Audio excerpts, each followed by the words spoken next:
Cześć, Bartek Urban. Zapraszam do testu Alfy Romeo Stelvio. I to do Stelvio po kolejnym, drugim już odświeżeniu. Odświeżeniu, które przyniosło dwie duże zmiany. Po pierwsze, mamy nową technologię i nowy wzór, czy tam sygnaturę świetną z przodu, gdzie już teraz nie mamy takiej linii przechodzącej prawie w koło lamp, tylko teraz mamy światła jakby z trzech segmentów. No i wreszcie jest ta technologia w pełni LEDowa, adaptacyjna matrycowa. Tak, po 7 latach od produkcji wreszcie Stelvio ma coś, co konkurencja ma już od bardzo dawna. I od razu uprzedzę pytania. Światła działają świetnie, barwa jest zimna, ale bardzo czysta i mamy bardzo dobry zasięg świecenia. Sprawdziłem też wycinanie nadjeżdżających pojazdów i to działa poprawnie. Nie świetnie, poprawnie, bo zdarzały się, że lekko za późno wyłączały się światła, no ale nie ma tragedii. Świetnie za to, że te reflektory są w każdej, nawet najtańszej wersji Stelvio. U konkurencji w podstawie nie ma takiej technologii i za to trzeba dopłacić. I to słono. I konkurencja nie wygląda aż tak dobrze. Stelvio to piękne auto. Aha, i ten wzór, czy tam sygnatura świetna, nawiązuje do kultowego, przynajmniej dla mnie, modelu SZ. Zresztą, do 159 czy Brery nieco też. Dodatkowo po lifcie zmienił się delikatnie przedni grill oraz tylne lampy, które mogą być nieco przyciemnione. Przyciemnione i niestety u mnie jedna parowała. Słabo. I poza tymi różnicami, które wymieniłem, ja nic innego nie zaobserwowałem. Jest też nowa wersja wyposażenia, Competition, czyli dokładnie ta, którą testuję. Tylko tak jak mówię, jest to nic innego jak po prostu kolejny poziom wyposażenia. Czyli Stelvio, nieważne czy przed, czy po liftem, wciąż jest świetnie wyglądającym autem. I wciąż też ma te wielkie rury w zderzaku, po czym w środku widzimy mniejsze. Takie lekkie oszustwo, no ale to nie są atrapy. I te rury naprawdę przyjemnie mruczą, ale o tym będzie później. Teraz pora na wymiary, które się oczywiście nie zmieniły. I Stelvio wciąż ma 4687 mm długości, 1903 szerokości bez lusterek oraz 1671 mm wysokości. Rozstaw osi to 2818 mm. To, co się też nie zmieniło, to opóźnienie podczas otwierania bagażnika z kluczyka. Klikamy i trzeba poczekać parę sekund, aż się łaskawie zacznie otwierać.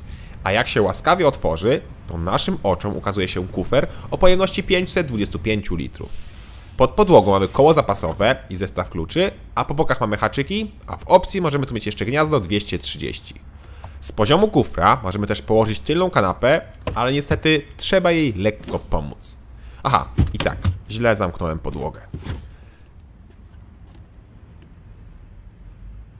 W takim razie wskakujemy na tył. Ja mam 186 cm wzrostu i mieszczę się, chociaż na głowę mam dosłownie 2-3 cm wolnej przestrzeni. Pewnie, gdyby nie było szklanego dachu, to miejsca na głowę miałbym więcej. Do dyspozycji z tyłu mamy podłokietnik z miejscami na poje i na telefon oraz tutaj nie ma przejścia do bagażnika. Mamy oddzielne nawiewy, złącze USB oraz gazetowniki. Jakość wykonania jest naprawdę bardzo dobra. Tak samo jak i z przodu. Tutaj fotele mają bardzo dobre trzymanie boczne i są naprawdę komfortowe. My, jak to przystało na SUV-a, siedzimy wyżej, mamy dobrą widoczność, a fotel i kierownicę łatwo dostosować.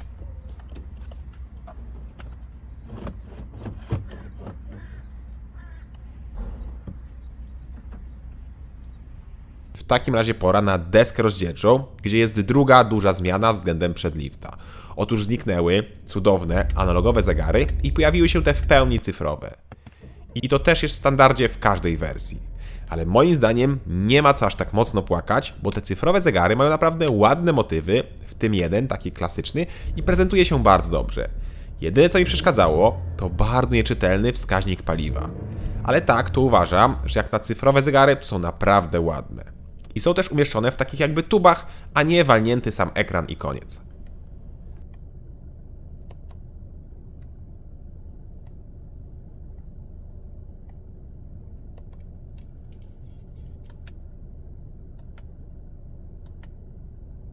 Zresztą, walniętego ekranu od multimediów na szczycie deski tutaj też nie ma.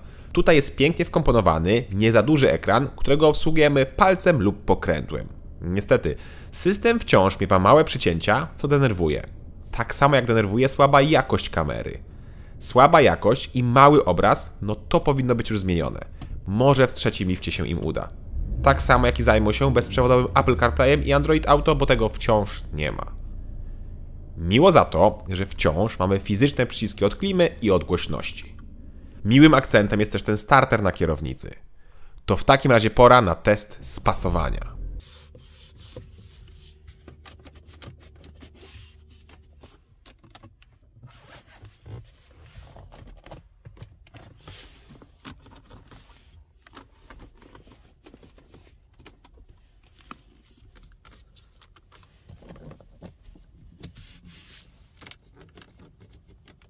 Jest naprawdę bardzo dobrze, bardzo mało skrzypienia i tym razem nie skrzypi tunel środkowy, jak go dotykałem nogą podczas jazdy, a taka sytuacja była w wersji przedliftowej, czyli jest postęp.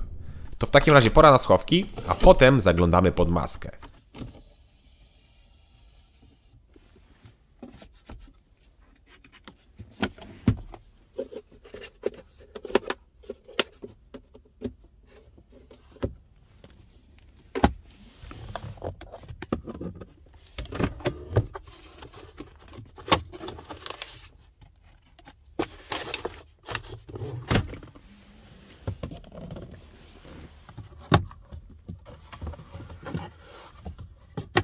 A pod maską nadal niemal to samo.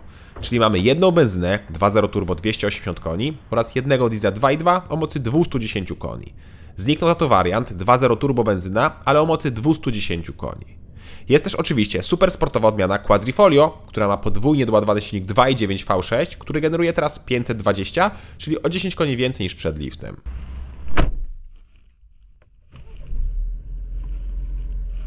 Ja pod maską mam wersję benzynową 2.0 turbo 280 koni, czyli jedyny silnik, jaki występuje w wariancie Competizione. Każda Stelvio ma automat 8-biegowy oraz napęd na wszystkie koła. A to oznacza, że testowana 280-konna Stelvio powinna katalogowo robić setkę w 5,7 sekundy. Pora to sprawdzić.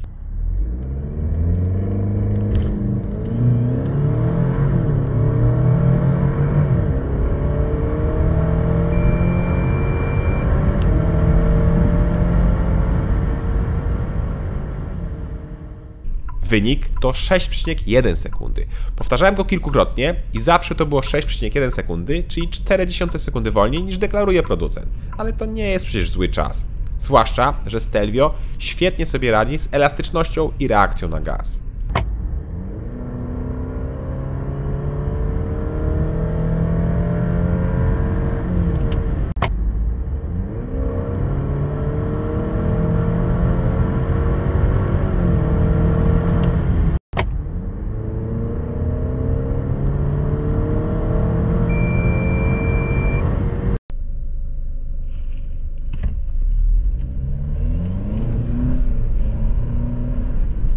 Prawda, że bardzo ładnie?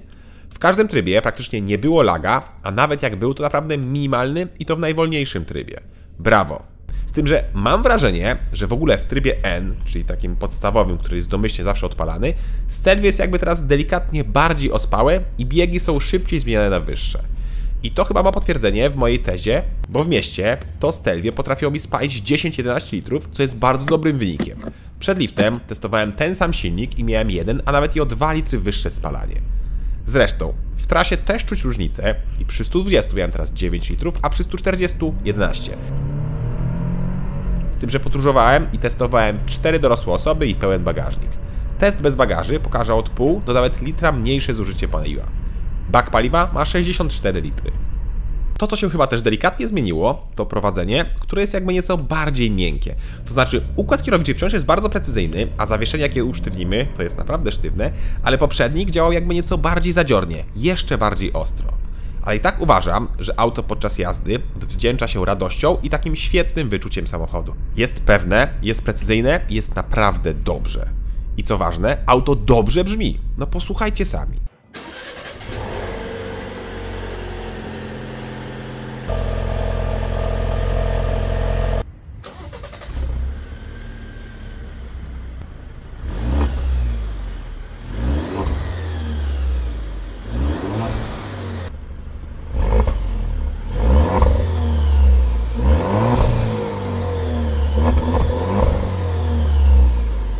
Prawda, że miło? Cicho i basowo sobie coś tam mruczy, a przy zmianie biegów, takiej mocno agresywnej, słychać takie bardzo stłumione strzały.